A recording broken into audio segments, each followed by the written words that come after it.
Hi creative friends, this is Freya and thank you so much for being here. So unfortunately I did work a little bit on this from my last video, and I turned my camera on but it didn't record.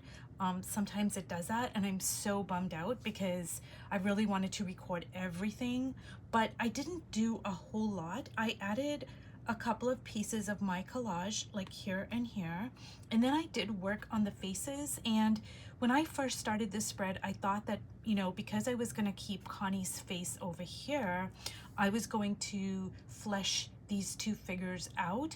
But then when I put the collage and I really discovered that I liked the writing and I just like that kind of raw unfinished look, so I think I'm just gonna keep this. I'm not gonna like build up the face any more than this. So I did work on this, but it was a short video and I'm so sorry you guys. I hate it when that happens.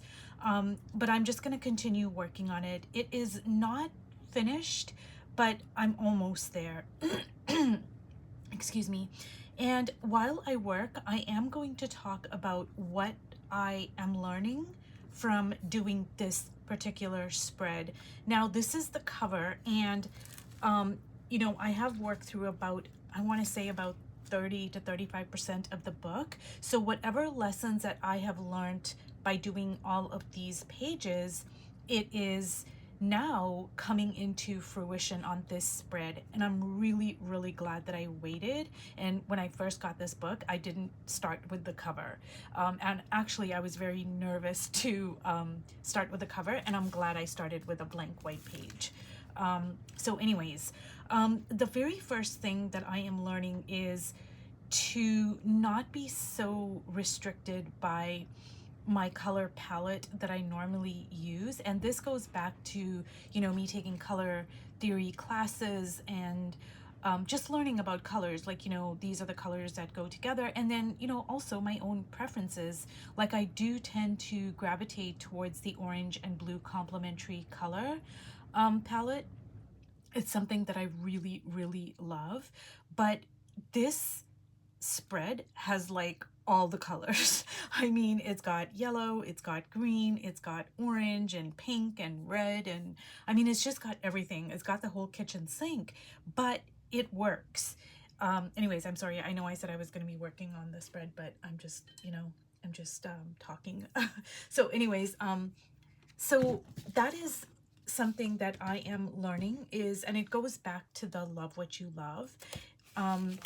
It is,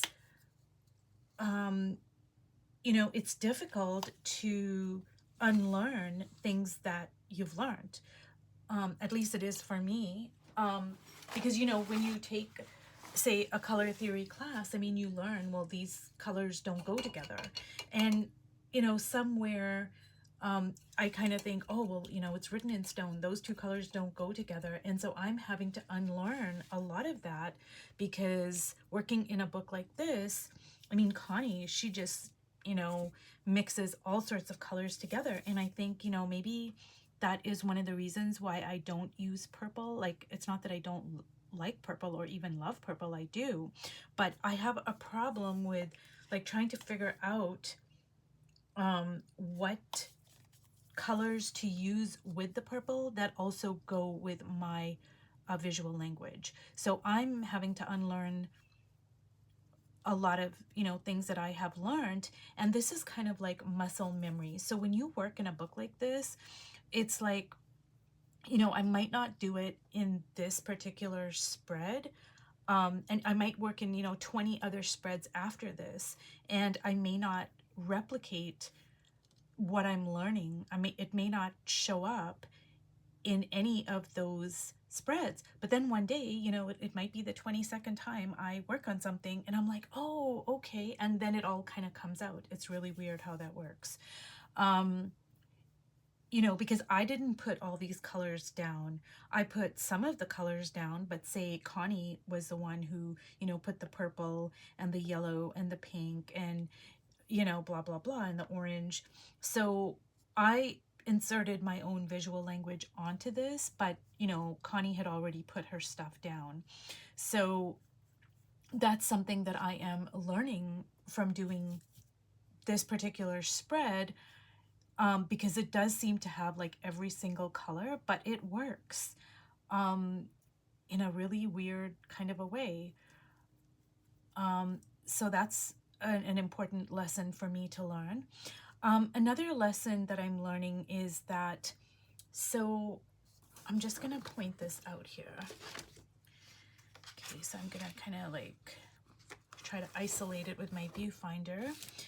And do you see how the neck and the hair and the shoulders, it's like a puzzle piece that didn't quite fit together. Like, it shouldn't be that way. Like when if I had to draw this, I would kind of go like this, and then the neck would extend a little bit and the shoulders would be higher up. Like, it looks like it's a puzzle and then the pieces are stretched out. That's the best way I can explain it. But it works and I love it, and it's quirky, and excuse me, it's interesting, and you know, everything doesn't have to be like, everything doesn't have to fit is my point. And I've seen this in some of my favorite artists when I have, you know, visited museums, is that what I am drawn to are the things that speak to me, that are a little bit quirky. You know, I have been very fortunate to visit a lot of museums all over the world, actually, from India to Egypt to I mean, you know, all over Europe and, you know, America, Canada, etc. I've been really, really fortunate. And after a while, I don't want to see another perfectly painted portrait. I just don't. I really do not. I don't care who painted it. I don't want to see it. I want to see something that is going to speak to me, that is going to touch me, that is going to make me cry or make me feel something. And, you know, one of my favorite portrait artists, well, artists in general, but portraits especially, is Van Gogh. But when I visited Croatia, and I was in Zagreb, which is the capital of Croatia. I visited a really, the National Museum, a really just a fantastical museum. And I absolutely loved a lot of the portraits that were there. Now Croatia has had a long history of being besieged by war, and you know, it goes further back than even World War II with the Nazis, etc. So a lot of their portraits were so just full of depth and life and sorrow and war. War was really, you know, a big part of a lot of the paintings. And I can't remember if they had a particular exhibition, but even in their permanent collection, and those are the paintings that really spoke to me. And sure, you know, everybody wants to see, say, the Mona Lisa, or like a Rembrandt or a Dürer, or, you know, all of the, you want to see like one or two of those, you know, great paintings. But beyond that, like, no, I don't want to see any more of those paintings, because I've seen enough of them. I really have. And it's just like, after a while, it's like, no, I want to see something different. And the museum in Zagreb was just a just a fantastical museum with just tremendously beautiful art that spoke to me. And the you guys, I forgot even what I was saying. I don't even know, was I on number 2 or number 3 of what I was learning? My mind just totally went blank. So what I'm gonna do is, I am just gonna kind of block this in here. I don't know if that's gonna work, but we'll try it out. No, I think I'm gonna get my blue pen here. And what is the other thing that I am learning from working? So it's my color palette. Oh, the third thing is that, so another thing I also learned is that, you know, when you're doing something, whether you're applying a color or a line or a value or whatever it is, to apply it in an odd number, so 3 or 5. And by doing this, you're going to keep your eye moving around the page. So when, you know, just say I'm going to add pink, I'm going to add pink like here, and then I'm going to add it here, and then I'm going to add it like here, or whatever it is. But the reason for doing that is to keep your eye moving around the page. But what I've noticed working not only in this particular spread, but even just working through the pages of Connie's book, is that Connie doesn't do that. Sometimes she does, but a lot of times she doesn't, and it works.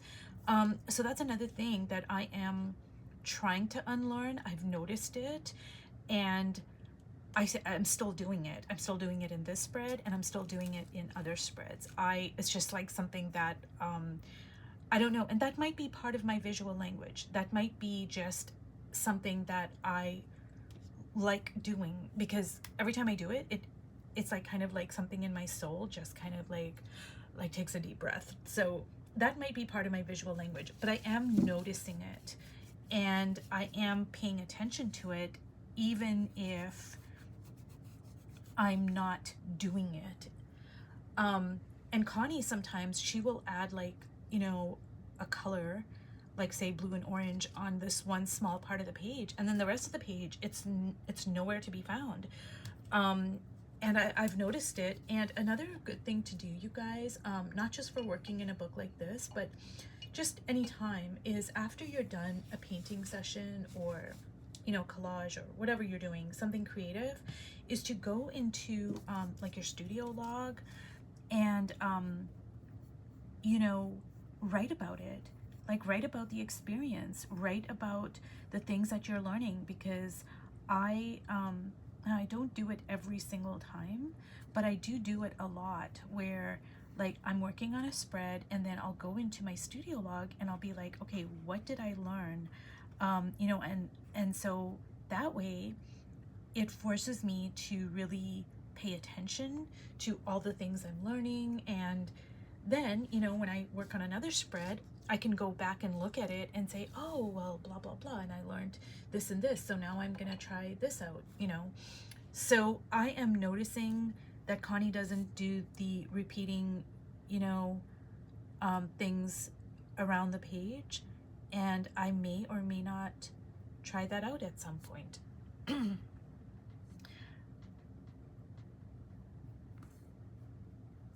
And I am so happy with this, you guys. Like, I really, really am happy with it. I'm just like really loving it. And even though I kept like all of this is Connie's, like her face, and you know, all of this is Connie's. Now I did put a little bit of my stuff over here. I still feel like I've inserted enough of me in it that it makes it like, you know, a collaboration. Like, I don't feel there's too much of Connie's work, and I don't feel like there's too much of my work. Now, I may come back to it at some point in the future and be like, oh, you know, it has too much of Connie's work, I want to put more of my work. But for right now, I'm really, really loving it. So I'm going to call it a day, and it makes me so happy. And every time now I go to work in this book, this is going to be the front and the back covers. So I'm really happy with it. Thanks so much for watching, you guys, and I'll see you in my next video. Bye.